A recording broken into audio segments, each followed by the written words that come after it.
विवरण क्षेत्रीय उपायता क्षेत्र के प्रमुख नस्लों की विशेषताएं। भारत में जलवायु परिवर्तन के अनुसार राज्यवार से अलग अलग बकरी का नाम दिया गया है। अगर बिहार में ब्लैक बंगाल नाम पड़ा है तो यहाँ के जलवायु के अनुसार कौन सी बकरी कौन रह सकती है उस अनुसार उसका नाम पड़ा है।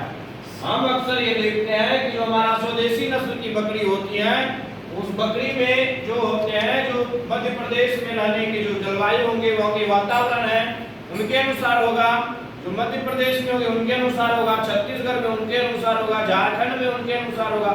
वहाँ के जलवायु परिवर्तन के अनुसार, वहाँ के भौगोलिक संरचनाओं के अनुसार वहाँ के बकरी का नाम उस क्षेत्र के राज्यवार के हिसाब से पड़ा है, क्षेत्र के हिसाब से पड़ा है।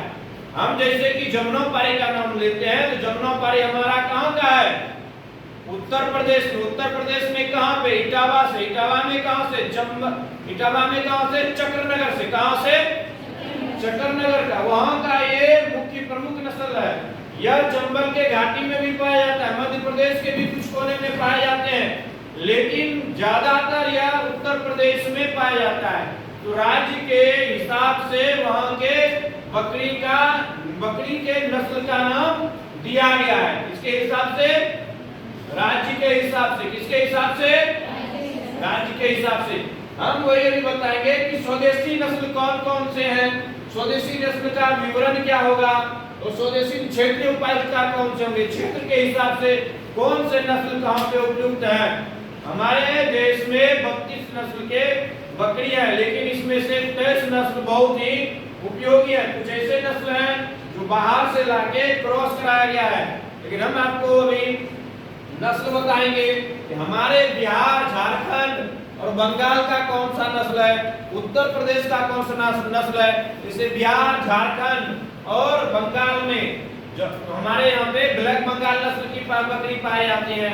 असम में असम हिल और लेह लद्दाख में, जैसे हो गया लेह लद्दाख में कौन सा बोले थे? चांगथांगी नस्ल की बकरी बोले थे। हिमाचल प्रदेश में चेंगू और गद्दी, कश्मीर में कश्मीरी और मध्य प्रदेश, राजस्थान में सिरोही, मारवाड़ी, जखराना, यही ना।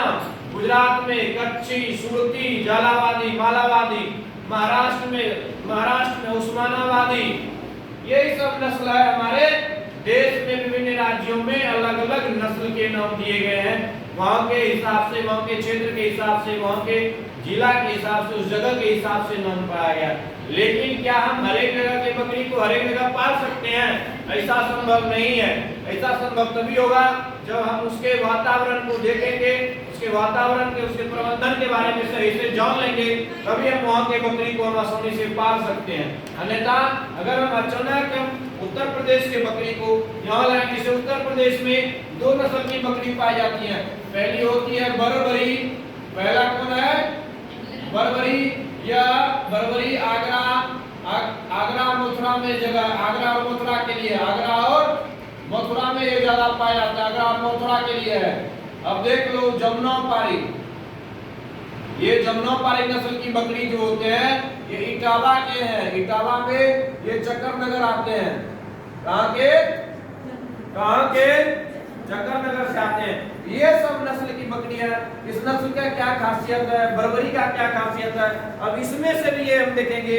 दूध के लिए कौन से उपयुक्त नस्ल है, मांस के लिए कौन से उपयुक्त नस्ल है, रेशा के लिए कौन से उपयुक्त नस्ल है और चमड़ा के लिए कौन से उपयुक्त नस्ल है, इसके बारे में मैं आपको बताएंगे। जैसे मांस के लिए सबसे विश्व में, पूरे विश्व में, पूरे देश में नहीं पूरे दुनिया में सबसे स्वादिष्ट, सबसे सुपाच्य, सबसे सुंदर, सबसे ज्यादा प्रोटीन और सबसे मुलायम जो मांस होगा वो हमारे बिहार और बंगाल और झारखंड के होंगे, जिस नस्ल का नाम है ब्लैक बंगाल। क्या नाम है?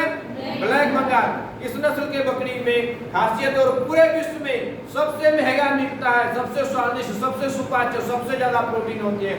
दूध के लिए देश में अगर देखेंगे तो सबसे अच्छा होता है जमुनापारी, उसके बाद बीटल पंजाब का, राजस्थान का सिरोही। ये 3 नस्ल दूध में, ये तीनों नस्ल बड़ी नस्ल में आते हैं। और थोड़ा अगर ले तो बरबरी नस्ल जो मध्यम आकार में है वो भी आते हैं दूध के लिए। उसके बाद चमड़ा के लिए हम कहेंगे तो 2 नस्ल बहुत अच्छे हैं। पहला है जखराना और दूसरा है हमारे ब्लैक बंगाल नस्ल की बकरी। ये दोनों चमड़ा के लिए जाने जाते हैं। अब रेशा ऊन के लिए, जो ऊन होगा उनके लिए जो होते हैं, उनके लिए देखिए जो ठंडा प्रदेश है जैसे हिमाचल प्रदेश, लेह लद्दाख और कश्मीर, ये तीनों राज्य, जम्मू कश्मीर, ये तीनों राज्य की बकरियां जो होंगे हमारे ऊन के लिए, ऊन के लिए होते हैं। किसके लिए?